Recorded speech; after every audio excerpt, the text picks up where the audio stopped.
Good morning or good afternoon. I am so happy that you have joined us again. And it gives me especially great joy today to be able to welcome our latest audience, our customers, our partners, our extended friends. Welcome. Thank you so much for being here and being committed to your own well-being. We here at Salesforce could do none of this without each and every one of you. And it's just so important to us and to our broader communities that we're really focused on taking care of ourselves and taking care of each other and building our resilience so that we can best support our families, our communities, our coworkers, our colleagues, our customers, everyone, all in. So today we have a very special guest. We have Jerry Colonna, who's going to talk to us about the concept of true grit and resilience. So for those of you who do not know Jerry, he is the author of Reboot, Leadership in the Art of Growing Up. He is the CEO and the co-founder of Reboot I.O, which is an executive coaching and leadership development firm. And in addition to being one of the world's most in-demand executive coaches, Jerry is also a venture capitalist and played a really prominent role in the early development of Silicon Valley. So for nearly 20 years, he's used the knowledge that he has gained as an investor, as an executive, as a board member for more than 100 organizations and entrepreneurs to help them with humanity and resilience and equanimity. So with that, Jerry, welcome to Be Well Together. We're so grateful to have you here to share your time and your expertise with us. Take it away. Thank you.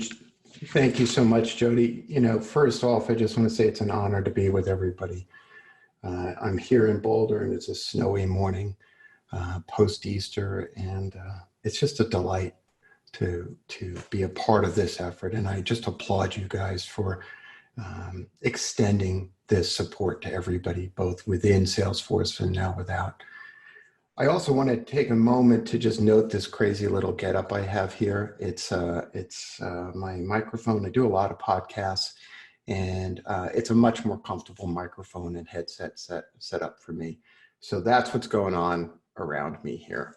Sometimes questions arise about. You look very official. I mean, you were definitely the most official looking guest we've had on Be Well Together so far. I'll reveal a little bit of my age. I got my start at WKRP in Cincinnati.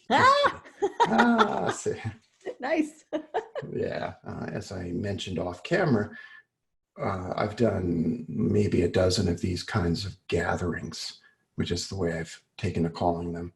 And the number one question that comes up is, how do I manage my own feelings while taking care of my family or taking care of my friends or my loved ones or my children, or in this environment, my colleagues? How do I how can I lead from a place of authenticity without freaking everybody out around me because I carry my own fears?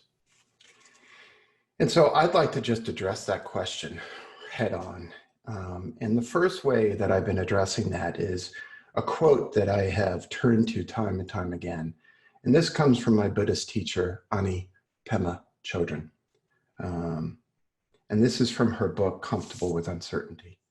And I think it's a really important quote. And she wrote, "All around us, the wind, the fire, the earth, the water, are always taking on different qualities. We also change like the weather. We ebb and flow like the tides. We wax and wane like the moon. We fail to see that, like the weather, we are fluid, not solid. And so we suffer. What we fail to see is that we can use everything we do, everything that happens to us, to help us to realize that we're part of the energy that creates everything. And this is the key. If we learn to sit still like a mountain in a hurricane, if we learn to sit still like a mountain in a hurricane, unprotected from the truth and vividness and the immediacy of simply being part of life, then we are not this separate being who has to have things turn out our way. When we stop resisting and let the weather simply flow through us, we can live our lives completely. I think that is one of the most profound teachings I've ever heard. And it comes from her book, Comfortable with Uncertainty. And in it, what she's calling us to do is to acknowledge that our experiences are like the weather, and they're like a raging storm oftentimes, our internal weather and the external weather. And the call is to sit still and experience that. But here's the hard part. We're scared. We're freaked out. We worry about our parents. We worry about our children. We're trying to homeschool while we're trying to keep our jobs. 10% of the American population is lost, of working population has lost a job. We're worried about everything. So how do you sit still like a mountain? The impulse is to lean in and be false. The impulse is to tell ourselves, I am going to sit still like a mountain, and I am not going to show what's really going on inside of me. That's the impulse. And it's a standard operating procedure for leadership in the US and Western cultures. We believe that if we show anything relating to true emotional experience, that it's a weakness. And it's worse now than ever. I call that false grit. And I want to read a little bit more to you.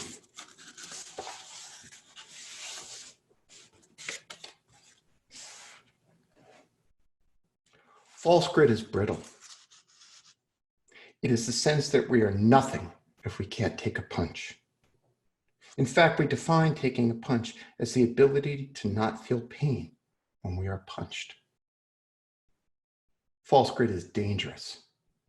It feeds a stubbornness that in turn can feed delusion. We mistake the tendency to delude ourselves that our relationship will improve, our companies will succeed, if only we double down on our old patterns, grip the steering wheel until our knuckles whiten, and bear down. Leaders who persist out of stubbornness, believing themselves to be gritty, are at best delusional, and at worst, reckless. Our impulse when we hear a teaching like to sit still like a mountain in a hurricane is to pretend that the weather is not inside of us. And that's not the teaching at all. The teaching is to reach deep down inside and find what I refer to as true grit. True grit is kind. True grit is persistent. True grit persists not in holding on to false beliefs against all evidence, but in believing in one's inherent lovability and worthiness. True grit is the leader believing in the team's purpose, its capacity to overcome obstacles, and the relevancy of the cause. True grit acknowledges the potential of failure, or right now in our lives, sickness and pain. True grit embraces the fear of disappointment and rallies the team to reach and try regardless of the potential of loss. True grit, the capacity to stick with something to the end, stems from knowing oneself well enough to be able to forgive oneself, to have inquired deeply and steadily enough to find the deep sense of purpose that is beyond a personal mission statement. In that knowing of oneself, one is then able to stand as a single warrior amid a community of broken-hearted fellow leaders. And that's from my chapter on heartbreak, resilience, and the path to equanimity. Can you repeat that last line, that stand among a community of broken-hearted leaders? Was that it? In that knowing of oneself, one is then able to stand as a single warrior amid a community of broken-hearted fellow leaders. I should reference that I believe that the path to equanimity, the path to being okay with things, to be able to sit like a warrior, upright, firmly in your seat, acknowledging the fear, but not being blown away by the fear, it requires us to acknowledge the fact that our hearts are broken. Mm. Here's the thing, Jody. Never in our lives have we been able to use the phrase without hyperbole, all of humanity. Right. Right. All of humanity. Right. And that's what's so unique about this time versus any other time, that every single person is going through the exact same thing. That's right. And here's the thing that we lose sight of when we get wrapped in our own fear. That universal experience can unite us. I was going to say, there is something about this that regardless of the doom and gloom that I feel, and that I definitely have to try to manage my own personal anxieties through, is that I can't help but find this unbelievable sense of optimism that we're all finally equal and that we're all in this together. And how can we come through this on the other side better for having had that uniting experience and getting back to something that's just so fundamentally human, and the need for community. Yes. Can I agree and point out a point of departure that I have? I think that there is an equality of our experiences. However, one of the things that this experience has laid bare, which I hope we never pretend no longer exists, is the inequalities in our societies. Yes. And that is showing up in the death totals. Yes. It is showing up in where the job losses are. It is showing up in a definition of non-essential and essential workers. It's showing up in the privilege that you and I have to be able to shift quickly to work from home. 100%. I could not agree more. I could not agree more. It is... It created a common narrative. It's like it created a common narrative, but the narrative is not equal for all demographics and all people. And all countries and all experiences. Mm-hmm. And there is I come from a Buddhist lineage. One of our teachers was very famous for in effect yelling at people to wake up. And one of his famous quotes was, "May you be bombarded with coconuts of wakefulness." And I love that image of somebody just throwing coconuts at your head. Wake up, wake up. And I think that this is a moment of waking up. This is a moment, for me as a practicing meditator of 17 years, people have asked me, how am I holding this? And I say, I was built for this. I didn't sit on the meditation cushion so that I could go, namaste, and make everything feel good. I sat on the cushion to be a warrior. And what does that mean? That means to be of service. That means that is my purpose. That's what we are all here for. And so my deep hope is that we are bombarded with coconuts, maybe soft coconuts of wakefulness, where we realize that there is an opportunity that will come, which is for us all to be of service to each other. Because here's another universal truth, Jody. We can't get through this by ourselves. Everybody is essential. Everybody is essential. Now take that in. Imagine 3, 4, 5 months from now, we're back to normal. And we get into the back of a cab and we realize that that driver is essential. Or we pass somebody and we get a coffee at a local barista, and that person is essential. Or we go to the supermarket and there are apples being put on a little stand. That person is essential. Maybe one of the most important things we can wake up to is the essentialness of every one of us.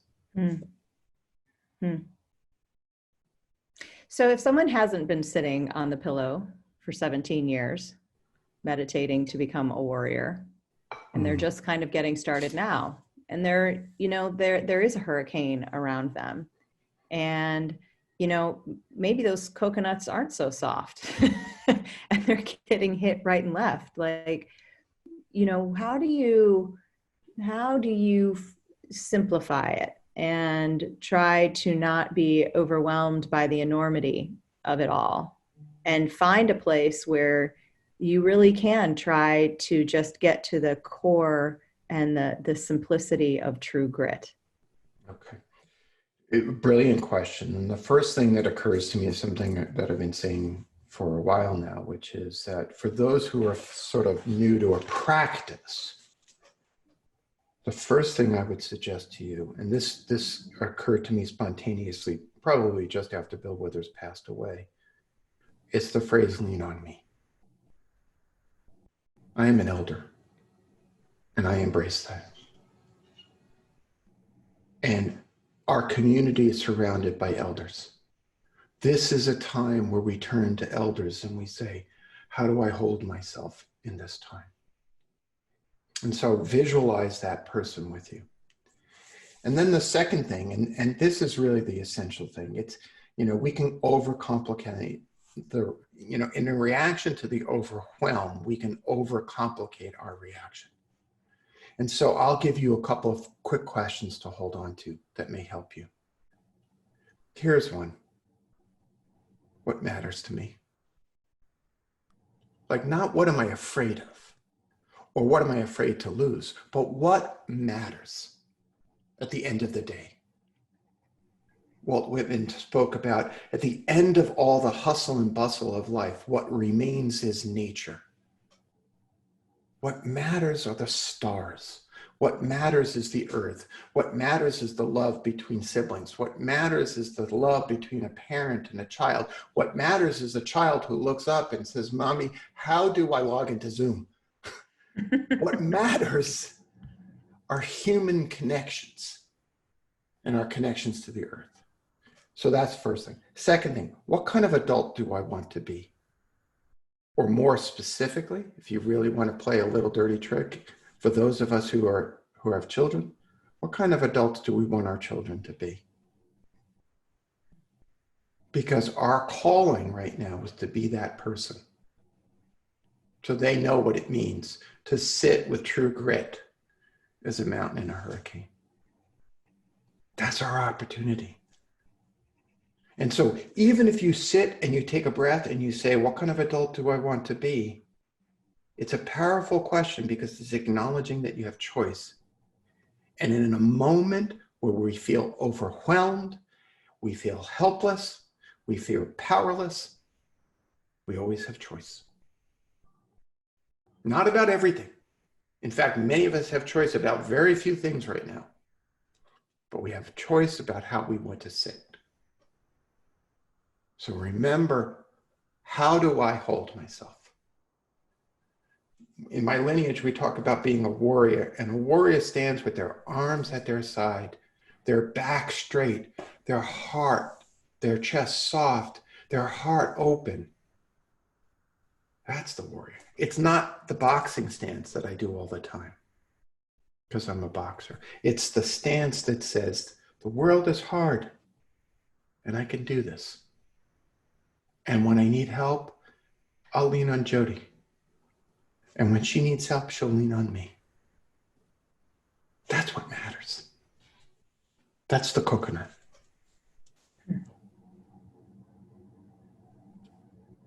I like that.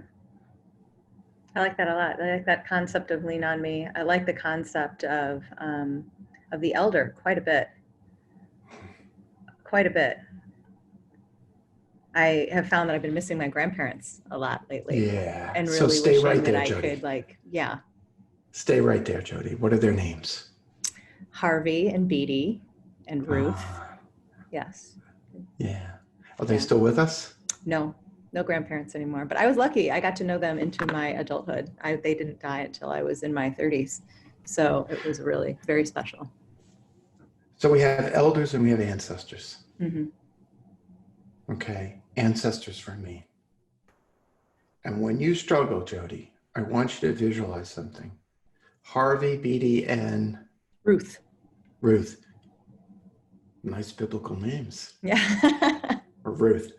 Okay. What I want you to visualize is when it's really, really hard, I want you to envision their hands on your back, in that blessing. And I want you to think of them when you're scared. Because the truth is, whether, this may sound like spiritual hooey bluey, I don't really care anymore. I'm from Brooklyn and I don't care what people think of me anymore. I'm done with that. The truth is, knowing that my grandparents, Dominic, Nicoletta, Vito, and Mary, are standing behind me, knowing that my parents, Jerry and Jean, are standing behind me with their hands on my back, gives me the strength and sustenance to show up for someone else so that they can lean on me. This remains. This is true. This is who we are as a species. It's the best of us. So for Ruth, and when you're thinking about that and you're thinking about who I want my children to be and taking that push from behind and how you got here and moving that through to your children. Maybe that Zoom meeting it's going to be okay. maybe we're going to figure out that password. That's right. Think of what your grandparents survived. Yeah, right there. Okay. Yeah. We hold on to that. Yeah. It's amazing. Thank you so much for being here. This is really, really wonderful. This is really, really wonderful. Catherine, do we have any questions from our community yet, or should I just keep plowing Jerry with my own questions? We don't yet, but I do have a question before you. Fire away. Good, go. So that's a really powerful practice you just talked about. Do you have any other kind of practical tips and different exercises that we can do to kind of help build our resilience and our true grit? Yeah, so thank you for that. The first thing is, I think it's super important to make that distinction between false and true grit, because one of the mistakes that we make when we start to feel the overwhelm is we start to actually self-criticize because we're feeling overwhelmed, right? Which is kind of nonsensical circular reasoning. I feel overwhelmed, so I feel at a loss. And so the first thing is to recognize that part of our process is actually not to stand still and take punches after punches after punches. I mentioned before that I am a boxer, and my boxing coach would yell at me if I took too many punches to the face. The point is to be able to slip the punch, right? And so part of that inculcation of resilience is to understand when we're supposed to back down and when we're supposed to give ourselves some permission to not be as strong as we would like. One of the things that I've noticed in these times is that the perfectionist streak in people rises up. We're supposed to get it right all the time. Okay? And this is a time for gentleness. The poet John O'Donohue has a phrase that says, be excessively gentle with yourself. You are not going to become complacent. That does not instill true grit. But true grit is that persistence. And what do we persist in? We persist in our belief that we are fundamentally good. Even though our spouse may have lost a job, or our parents may be sick, or a child is driving us crazy because they're cooped up. If we can relieve ourselves of that guilt and that perfectionist streak, we can then lean into who we really are. I hope that was helpful, Catherine. Yes, thank you. I think it's hard to let that perfectionist streak go, because I think a lot of us are prone to that anyway. But then right now in people who do have the luxury of being able to work from home, I think workloads are exceedingly high. Hours of the days are getting much longer. And I know that's true for you too, Jerry. So, a tendency that you may have already had now has overwhelming opportunity to be completely and totally Exhausted. Yeah. So just a word about that. And I think, Jody, you just named it well, a tendency that you already have. Okay. So one of the things that happens to human beings is that when we are under stress, we regress to a lesser self, to an older self. And as I say in that passage in the book, our tendency is to double down and on the old patterns and to grip the steering wheel like until our knuckles whiten. And there's a lot of that going on right now because we have been wired to believe that trying harder makes things better. Mm. And that's not always the case. Yes. And it's confusing because trying harder, especially for high achievers like you, Jody, I spot you. Just Moi. kidding. Moi, right? High achievers got wired early on to figure out what it would take to get an A and kept doubling down on that. And then all of a sudden we are faced with a pandemic and we realize that all the old strategies fail. Mm. And we're left with nothing but the conclusion that there must be something wrong with us. Mm-hmm. And that's an old line of thinking that we say, that was wonderful. You got me to where I am. I'm going to blow you a kiss and tell you to stand down. I don't need that right now. Yeah. Because here's the tricky part, Jody. I know you've got young ones. We don't want our children to grow up into their 30s facing whatever crisis they are going to face with the same kind of relentless perfectionism that may be plaguing you right now. Hmm.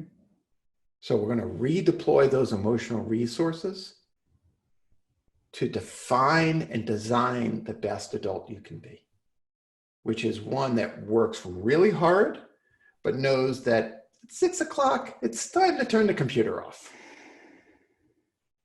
And don't check email after dinner. But take the Scrabble board out, right? Take the coloring books out. You know, one of the things that I've done for a couple of employees, I'm the CEO of a tiny little company. One of the things I've done for a couple of my employees is I've read bedtime stories to my employees' kids. Because my kids are 30, 27, and 22, and I miss reading bedtime stories. Okay, that's work. I've just anointed it. Work. Everybody grab somebody else's kids. So that's what we're taking away. If your kids are driving you nuts, we're going to get in a bedtime book reading rotation where everybody can read to somebody else's kids. Why not mix that, the Be Well Together evening session? I love it. Session. Here we go. We had 2 sessions a day. Now we're going to go to 3, Catherine. Did you hear that? We're going to 3. And I'll take first shift. And I'll read to anybody who's listening, anybody who's got a kid 10 and under. I'm more than happy to read to them. Fantastic. I've got 2. Hey, Catherine, are there any other questions from our community? Because I know we're coming up on our time here. Not so many questions, but employees are just so thrilled that you could be here with us this morning.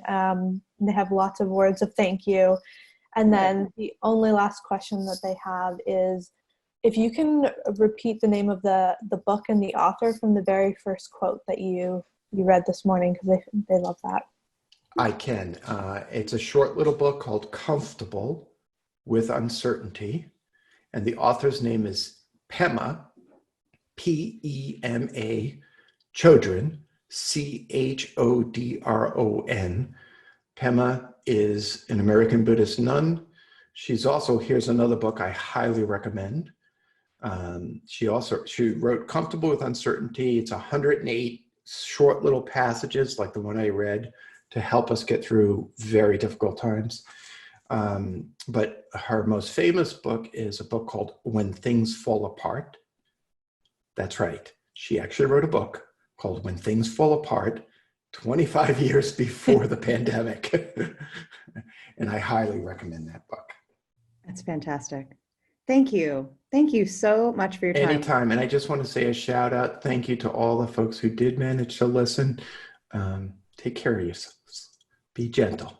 Be excessively gentle with yourself. Thank you. Thank you, everyone. All right. You're we'll welcome. See you on the next episode. Take care. You be well too. Bye-bye. Take care. Bye.